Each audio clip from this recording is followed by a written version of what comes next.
Bismillahirrahmanirrahim. Alhamdulillahirabbil alamin wa bihi nasta'inu ala umurid dunya waddin. Allahumma shalli ala Muhammad wa ala alihi wa ashabihi ajma'in. Amma ba'd. Assalamualaikum warahmatullahi wabarakatuh.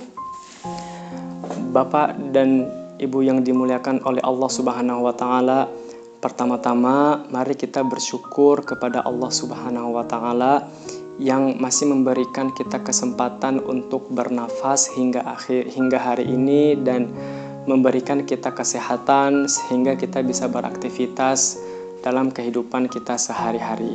Salawat dan salam juga tidak lupa kita junjungkan ke pangkuan Nabi besar Muhammad sallallahu alaihi wasallam yang datang membawa ajaran Islam yang menjadi penuntun bagi kita semua dalam aktivitas kita sehari-hari.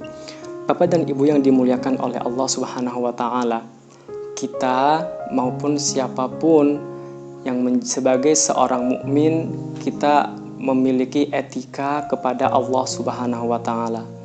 Kita memiliki etika yang itu harus selalu kita pegang dan kita junjung tinggi.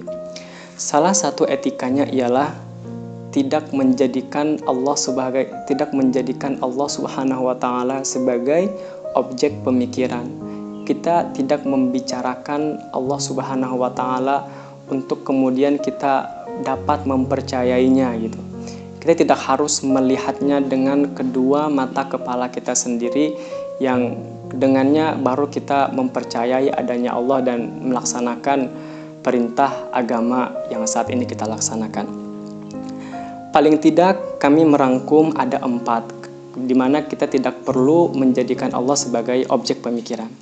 Yang pertama yang perlu kita ketahui ialah keberadaan atau zat Allah Subhanahu wa taala ini pastinya berada di luar kemampuan kita sebagai manusia dan sebagai makhluk. Allah Subhanahu wa taala memiliki sifat Ar-Rahman maupun Ar-Rahim, penyayang dan pengasih. Pastinya manusia atau makhluk lain juga memiliki sifat yang sama.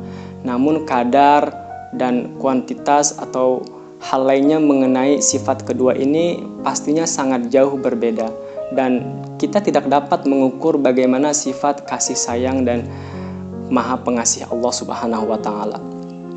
Yang kedua ialah yang perlu kita ketahui, memikirkan atau menjadikan Allah Subhanahu wa taala sebagai objek pemikiran akan membahayakan diri kita sendiri. Sebagaimana telah banyak kita melihat pemikir-pemikir yang memikirkan dan menjadikan Allah sebagai objek pemikiran justru membahayakan diri mereka sendiri, di mana mereka atau kita nanti jika demikian pun nauzubillah hanya akan berakhir pada kita menuntut bukti-bukti melebihi bukti-bukti apa yang telah Allah berikan kepada kita. Di dalam Al-Quran Allah sangat banyak sekali memberikan bukti-bukti bahwasanya Allah Subhanahu wa taala itu ada dan memiliki kemampuan melebihi kemampuan semua makhluk di jagat raya ini. Bagaimana Allah Subhanahu wa taala menidurkan Ashabul Kahfi yang lebih dari 3 abad.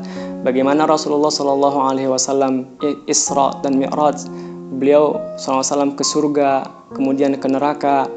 Bagaimana Allah Subhanahu wa taala berbicara dengan Nabi Ibrahim alaihissalam, dengan Nabi Musa alaihissalam. Apakah kemudian suara yang didengarkan oleh Nabi Musa maupun Nabi Ibrahim merupakan suara yang keluar dari kerongkongan? Itu sama sekali tidak akan sampai kepada pemikiran kita semuanya, siapapun dan kapanpun gitu. Justru ini akan sangat membahayakan siapapun yang melakukan hal yang demikian gitu. Bapak dan Ibu yang dimuliakan oleh Allah Subhanahu wa taala, untuk kita percaya dan meyakini bahwasanya Allah itu ada dan wujud, itu cukup dengan mempercayai informasi-informasi yang telah Allah berikan, yang telah Allah sampaikan kepada kita semua. Bahkan juga kita cukup dengan informasi jiwa. Bukankah kepada kita semua ini Allah berikan takdir, Allah berikan kodrat atau fitrah bahwasanya kita itu pasti memiliki rasa kebutuhan kepada Allah Subhanahu wa taala. Kita cukup mempercayai bahwasanya hewan buas itu ada dan membahayakan kepada kita dengan mendengarkan suaranya, tanpa kita harus menemuinya langsung dan melihat dengan mata kepala kita sendiri. Dan ini sejalan dengan filsafat Plato bahwasanya jika kita ingin mencintai sesuatu, kita tidak harus bertemu langsung dengan apa yang kita cintai tersebut. Dan pada akhirnya membicarakan Allah atau memikirkan Allah atau menjadikan Allah sebagai objek pembicaraan, objek pemikiran, hanya akan berakhir kepada kesia-siaan dan kenihilan. Sampai di sini, wallahu a'lam bishawab, walhamdulillahirabbil alamin, wassalatu wassalamu ala Muhammad wa ala alihi wa ashabihi ajma'in. Wassalamualaikum warahmatullahi wabarakatuh.